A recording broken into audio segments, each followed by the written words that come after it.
Congratulations! You now know the only two rules that are needed to build a leaner, more muscular body.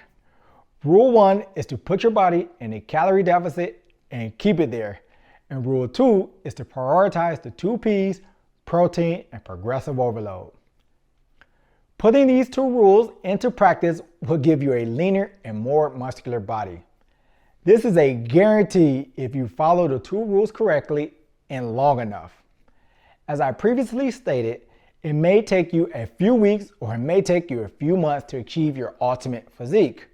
How long it takes only depends on your starting point and consistency.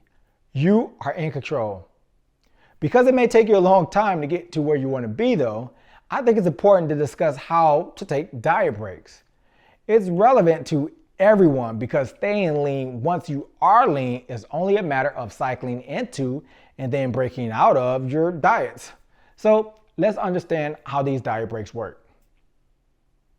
Taking diet breaks, or cycling out and back into your cut.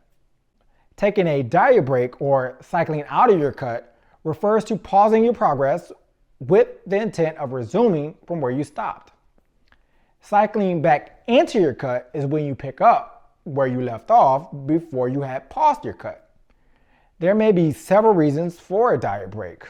Maybe you have a family or a work event or sickness, or you just want to take a mental break. So let's talk about this. Cycling out of your cut. As opposed to how you started your cut, when you cycle out of your cut, your goal shifts to maintaining your weight.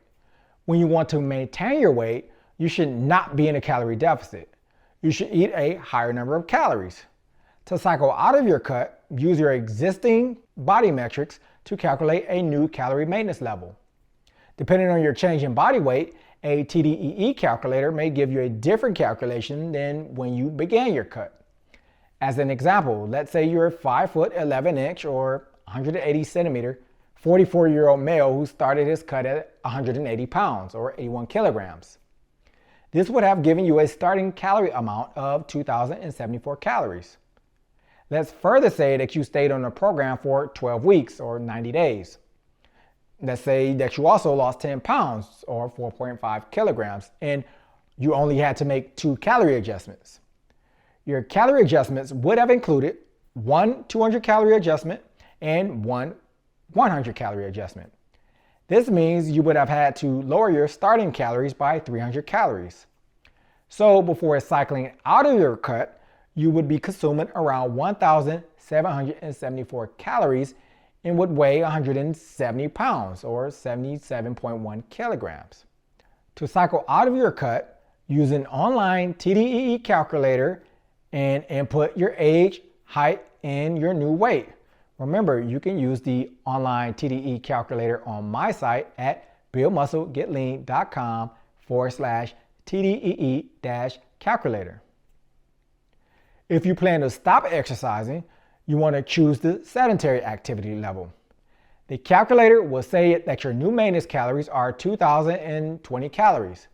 This means to cycle out of your cut, you would immediately increase your calories from 1,774 calories to 2,020 calories. This is an increase of 246 calories. If you continue to exercise, you can choose the next higher activity factor. In this case, choose light. This would increase your maintenance calories from 1,774 to 2,314 calories, increasing your calorie intake by 540. Regardless of your activity level, the highest activity factor you should start with when cycling out of your cut is light. From here, monitor your weight to see how your body responds to your new calorie level. If you continue losing weight every week, then you can slowly bump up your calories to around moderate, which is the next highest activity factor. Monitor and repeat this process until you feel that your weight is stable. Stable means, on average, that you're staying within a 5 pound or 2.3 kilogram band of the weight that you were at before pausing your cut. Cycling into your cut. Cycling back into your cut is much easier than before.